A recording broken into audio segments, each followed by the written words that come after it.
খুব সহজেই আপনার মন জিতে নেবার ট্রিক্স কি? একদম আপনি সহজ সরলভাবে সত্যি কথাগুলো বলে দেবেন আমাকে। সহজ সরলভাবে কথা বলবেন, কোনো ভাবটাপ নেবেন না। এবারে র্যাপিড ফায়ার। আমি খুব দ্রুত প্রশ্ন করব আপনাকে, র্যাপিডলি আপনাকে কিন্তু হ্যাঁ হ্যাঁ বলে যাব আমি। না না, হ্যাঁ হ্যাঁ বললে হবে না, আনসার দিতে হবে। প্রথম প্রশ্ন, আপনার অভিনীত আপনার সবচেয়ে প্রিয় 5টি সিনেমার নাম বলুন। লড়াকু আনডাউটলি নাম্বার 1, বিপ্লব, ভণ্ড, তারপর ঘৃণা, বিচ্ছু বাহিনী। বাহ, ওকে। আপনার প্রথম নায়িকা পাপড়ির সঙ্গে শেষ কবে কথা হয়েছে? 30 বছর আগে মনে হয়। প্রথম সিনেমায় কত পারিশ্রমিক পেয়েছিলেন মনে পড়ে? ওইটা তো পারিশ্রমিক পাওয়ার মতো না, বিকজ ওইটা যে আমাকে ব্রেক দিয়েছিল, এটাই আমার জন্য একটা বিশাল পারিশ্রমিক আমি মনে করেছি। ওকে। আর বিকজ যেহেতু এটা আমার বড় ভাইয়ের ছবি ছিলেন, বড় ভাইয়ের প্রোডাকশনের ছবি, তো সেখানে পারিশ্রমিক নেওয়ার তো কোনো প্রশ্নই আসে না। আচ্ছা, আপনার সর্বাধিক সিনেমার নায়িকা কবিতা ও পপি দুজনেই কিন্তু পর্দার আড়ালে চলে গেছেন, তাদের উদ্দেশ্যে কি বলবেন? কবিতা যখন গিয়েছিল আমি বলবো যে সেই সময় সে আরও ছবি করতে পারতো চাইলে, পর কেন করেনি আমি আই ডোন্ট নো। আর পপি যখন একটা চমৎকার সময় ছিল তখন সে সরে গিয়েছিল।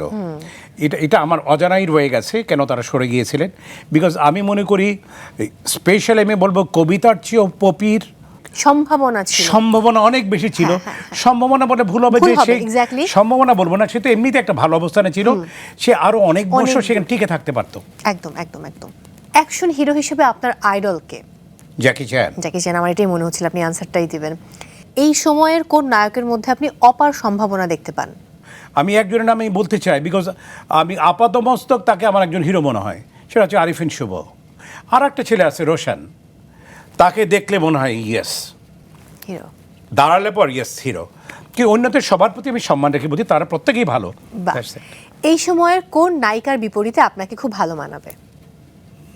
আমি কেউকে দেখি না আসলে। ওকে, এবার আপনার পছন্দের নায়িকা তাহলে শুনি এই সময়ের। পূজাচেরি আনডাউটলি সম্ভাবনা একজন হিরোইন ছিল, কিন্তু ওনাদের সম্ভাবনা দ্বার উন্মুক্ত করবার আগেই ওনারা আসলে অনেক কিছু পেয়ে যায় হয়তো বা বেশি। তার জন্য না ওই ফিল্মের প্রতি যে ভালোবাসাটি থাকা দরকার, আমার কেন যেন মনে হয় ওনাদের সেটি কম আছে। একদম। ওনারা হয়তো বা আপনার কথা শুনে রাগ করবেন, তো রাগ করার কিছু নেই। ওনারা, আমার কথা হচ্ছে যে ফিল্মের প্রতি ওনারা ডিভোটেড না, ফিল্মের প্রতি ওনাদের ভালোবাসাটা কম কেন যেন মনে হয় আমার কাছে। ওকে ওকে। বড় ভাই মাসুদ পারভেজ সোহেল রানার কোনো সিনেমা যদি রিমেক হয় এবং আপনাকে যদি তার চরিত্রে অভিনয় করতে বলা হয়, আপনি কোন সিনেমাটিকে বেছে নেবেন? বারুদ। বারুদ। ব্যক্তি জীবনে আপনার কোনটি বেশি, অভিমান, জেদ, রাগ? জেদ কাজ করে বেশি। জেদ অনেক বেশি, হ্যাঁ এক্স্যাক্টলি। এই জন্য এরকম যা মানে জাম্প করতেন, এটা করতেন, ওটা করতেন, আগুনে ঝাঁপ দিতেন। জেদ কাজ করে বেশি। True true. বাস্তব জীবনে আপনি সর্বশেষ কবে রাগে গর্জে উঠেছিলেন? কিছুদিন আগে, এই মাস খানেক আগে। আচ্ছা, কারণ কি ছিল? ওই আমার ছাত্রদের সাথে এক ছাত্র একজনের সাথে বেয়াদবি করেছিল, ওই দিন আমি একটু রাগ করেছিলাম। খুব সহজেই আপনার মন জিতে নেবার ট্রিক্স কি? একদম আপনি সহজ সরলভাবে সত্যি কথাগুলো বলে দেবেন আমাকে। সহজ সরলভাবে কথা বলবেন, কোনো ভাবটাপ নেবেন না। ছোট্ট একটা আমি উদাহরণ দিই। মনে করেন আপনি আমাকে বললেন যে রোল ভাই আপনি আমার বাসায় আসেন, একদিন চা খাবেন। এই বলার ওয়েটা আমি দেখব। কিভাবে বললেন? রাইট। আপনি 64 বছর পূর্ণ করেছেন, রাইট। বয়স ধরে রাখার 3টি ট্রিক্স বলুন বা উপায় বলুন। এক নম্বর হচ্ছে you have to pray to Allah, নামাজ পড়তে হবে আপনাকে ফার্স্ট।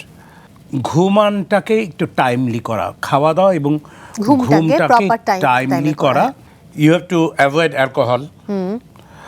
আর যতটুকু সম্ভব পাপ কাজ থেকে নিজেকে বিরত রাখা।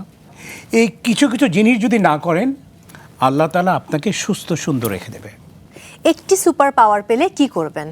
মানে কোনটা চাইবো সুপার পাওয়ার? হ্যাঁ। আলাউদ্দিন আশ্চর্য প্রদীপ চাই, বিকজ আলাউদ্দিন আশ্চর্য প্রদীপ এমন একটি জিনিস যেটাকে আমি ঘষা দিলে পরে আসবে এবং আমি হুকুম করেন যাহাপনা, আমি পৃথিবীতে যা চাইবো তাই পাবো। তাহলে আপনি চাইবেন হচ্ছে সুপার পাওয়ার পাওয়ার পর আলাউদ্দিনের চেরাগ। যাই হোক, দারুণ দারুণ দারুণ। আপনার বায়োগ্রাফি লেখা হলে সেই বইয়ের নাম কি হতে পারে?